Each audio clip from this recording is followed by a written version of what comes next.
25,000 మంది డాక్టర్లు దుబాయ్‌లో ఉన్నారు. ఒక్క దుబాయ్‌లోనే 25,000 మంది డాక్టర్లున్నారు. 55,000 మంది నర్సులు హ్మ్. ఇండియా నుంచి వెళ్ళిన వాళ్ళు అవును. అక్కడున్నారు. హెల్త్ సెక్టర్‌లో ప్రధానంగా డామినెంట్. అందులో కూడా కేరళ నుంచి డామినెంట్. ఎందుకంటే మనకు తెలుసు నర్సులంటేనే కేరళ అనేది ఒకప్పుడు ఉండేది. ఇప్పటికి అవును. కూడా ప్రెడామినెంట్‌గా కేరళ నుంచే ఉంటారనమాట. హ్మ్. సో, ఇక స్కూళ్ళకి సంబంధించి దాదాపు ఇండియన్స్ పెట్టిన అక్కడ దుబాయ్‌లో పెట్టిన స్కూళ్ళల్లో 4,00,000 మంది పిల్లలు చదువుకుంటున్నారు. అంటే అన్ని స్కూల్లు పెట్టారనమాట. మా ఫ్రెండ్ కూడా స్కూల్‌లో టీచర్ అక్కడ. Maths teacher. సో, అతను కూడా ఇంటర్నేషనల్ స్కూల్స్ అనమాట ఇవన్నీ కూడా. Very standard international schools. So, హ్మ్. అది మా ఫ్రెండ్ వాళ్ళ స్కూలు యాజమాన్యం కూడా కేరళకి సంబంధించిన వాళ్ళు. ఇలాగా దుబాయ్ ఎకానమీలో మన ఇండియన్స్ పాత్ర చాలా బలంగా ఉంది. సో, ఇప్పుడు ఇండియన్స్ 20,00,000 మంది దుబాయ్‌లో నుంచి 20,00,000లో 60% ప్రొఫెషనల్స్. అంటే దాదాపు 12,00,000 ప్రొఫెషనల్స్. సో, అంటే ప్రొఫెషనల్స్, బిజినెస్ పీపుల్ వీళ్ళ ఇన్వెస్ట్‌మెంట్‌లు ఇవి గాని ఇప్పుడు ఖాళీ అయితే దుబాయ్ ఆల్‌మోస్ట్ కుప్పగూలిపోతుంది. అంటే దుబాయ్ గాని, గల్ఫ్ దేశాలన్నీ గూడా వాళ్ళన్నీ ఇంపోర్ట్ చేసుకుంటారని వాళ్ళ మీద జోకులున్నాయి. హ్మ్. అంటే ఫుడ్ ఇంపోర్ట్ చేసుకుంటారు, మనుషుల్ని ఇంపోర్ట్ చేసుకుంటారు, ఇన్వెస్ట్‌మెంట్ ఇంపోర్ట్ చేసుకుంటారు. ఇవేవి లేకపోతే ఆ దేశం లేదు. వాళ్ళేందంటే ఫెసిలిటేట్ చేస్తారు. అంటే మీకు సేఫ్ హేవను, ఇక్కడ హ్యాపీగా ఉండొచ్చు అని జెప్పి ట్యాక్సులు లేకుండా తగ్గించడం. ఆల్‌మోస్ట్ చాలా కంపెనీలకి జీరో ట్యాక్సులుంటాయి. అలాగా వాళ్ళు ఫెసిలిటేట్ చేస్తారనమాట. అందుకని మనోళ్ళు గూడా ఏందంటే అక్కడైతే సేఫ్‌గా ఉంటది, ట్యాక్సులు తక్కువ అని జెప్పి ఇక్కడి నుంచి ఎళ్లి అక్కడ పెట్టుబడులు పెట్టి విస్తరించారు. ఇప్పుడేమైందంటే యుద్ధం వల్ల ఇప్పటికిప్పుడు బిజినెస్‌లకేమి ఇమ్మీడియేట్ లాస్ లేదు గానీ, మొత్తం వ్యవస్థ కుప్పగూలిపోయింది అక్కడ. ఏవియేషన్ రంగం పడిపోయింది, ఆయిల్ సెక్టర్ పడిపోయింది, వాళ్ళ లాజిస్టిక్స్ పడిపోయింది. రెండోది సేఫ్ కాదనుకున్నప్పుడు ఎందుకుంటారక్కడ?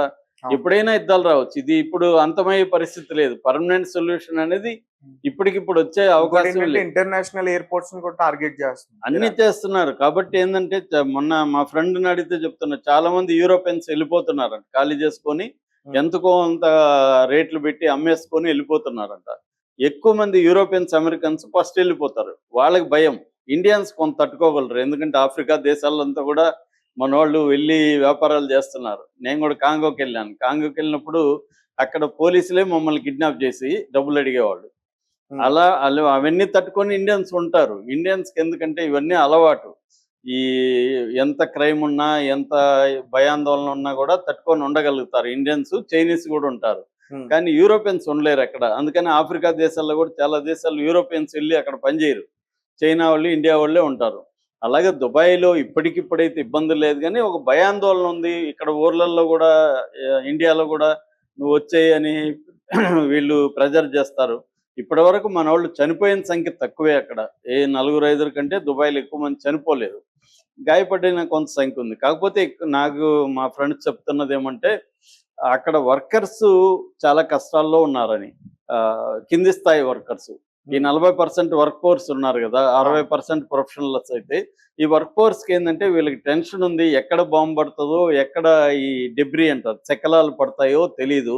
అలాంటి దాంట్లో నువ్వు పని చేస్తే పని చెయ్యి, లేకపోతే లేదు. నీ ప్రాణానికి మేము హామీ కాదు. నీకు సెపరేట్‌గా మేమేమి ఇవ్వమని చెప్పేస్తున్నారు గవర్నమెంట్. హ్మ్. అందువల్ల వాళ్ళ ప్రాణాలకి ఏ రకమైన రక్షణ లేదు.